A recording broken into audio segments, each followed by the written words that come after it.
Ethan Cole lived by a strict schedule. Every morning, the CEO of Cole Enterprises, a man known for his sharp suits and colder heart, walked into Bean and Bloom Cafe at exactly 8 a.m. He would order the same drink, black coffee, no sugar, no milk, and sit at the same corner table where no one dared to interrupt him. To the outside world, Ethan had it all: wealth, status, power. But behind his polished image lay silence: no family, no laughter, no warmth waiting at home. He had traded all that long ago for ambition.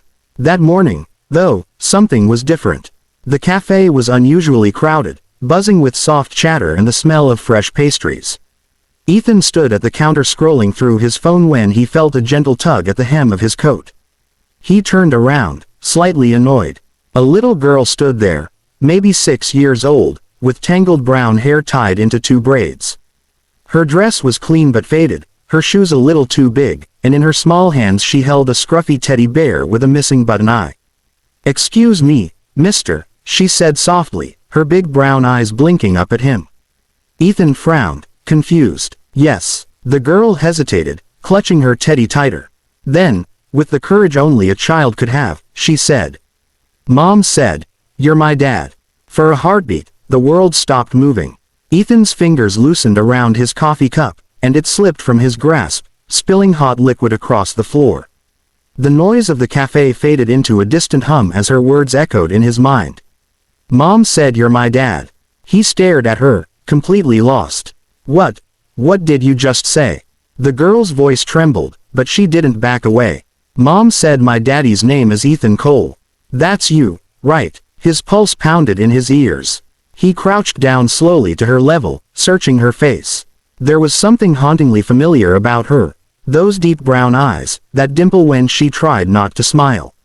His breath caught in his chest. "What's your name, sweetheart?"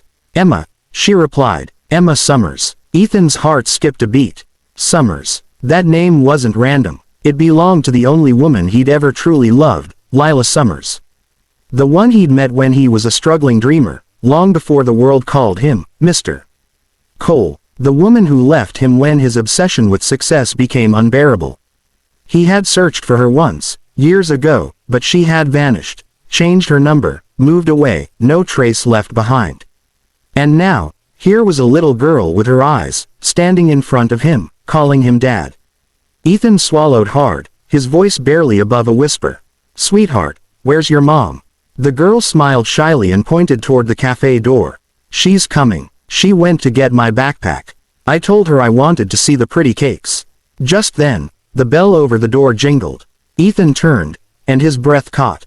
A woman stood in the doorway, framed by sunlight, holding a small backpack and looking around in panic. Her wavy brown hair was tied in a loose ponytail, and time had softened her face but not its beauty. She looked older, stronger, but her eyes were the same. "Emma," she called, her voice trembling with worry. The little girl turned and waved happily. "Mommy, I found Daddy." The words hit Lila like lightning. She froze, her gaze following Emma's pointing hand, until her eyes met Ethan's.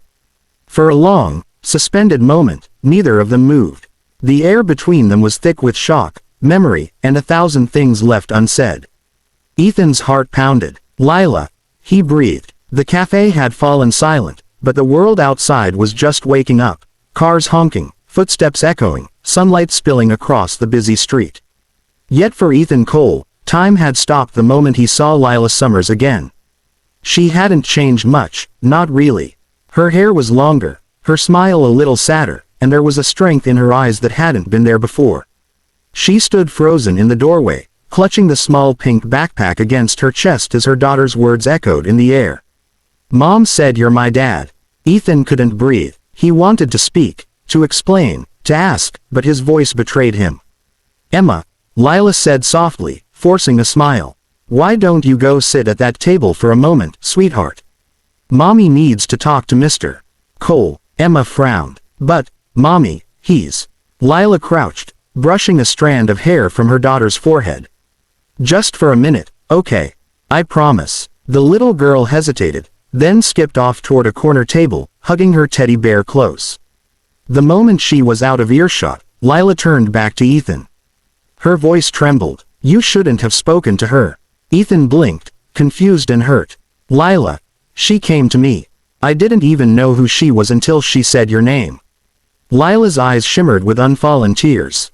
You shouldn't have found out like this. He took a careful step closer.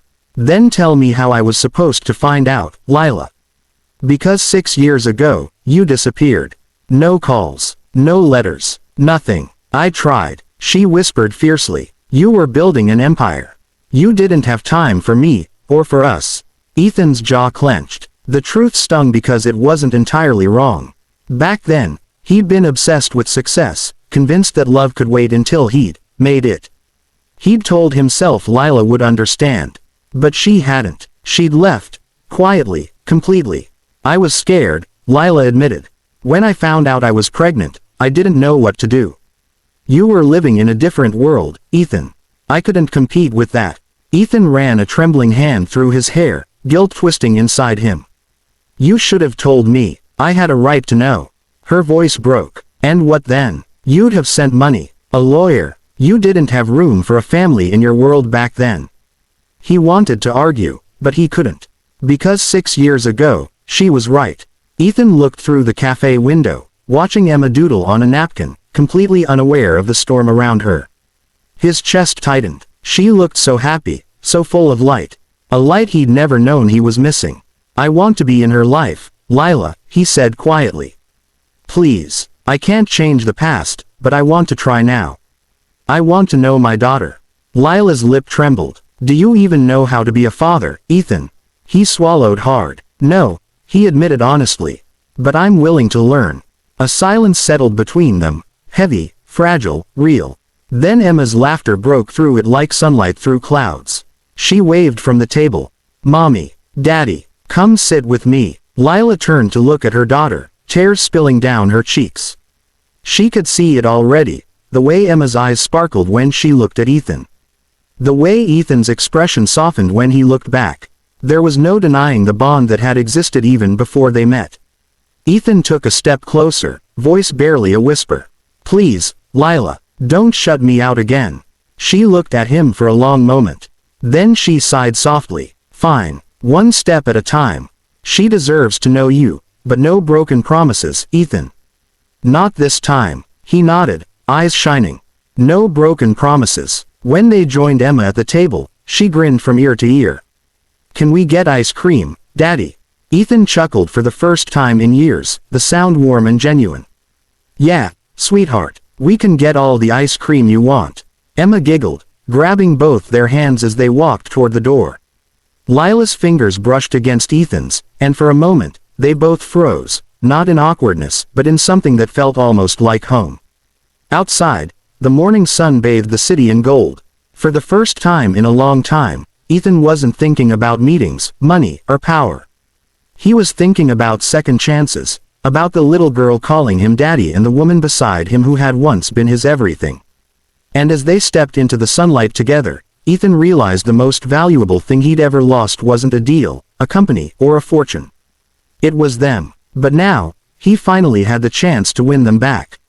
And in her wide, tearful eyes, he saw the truth he had been missing all these years. She hadn't just left him. She had taken a secret with her. One that now stood in front of him, clutching a teddy bear, calling him dad.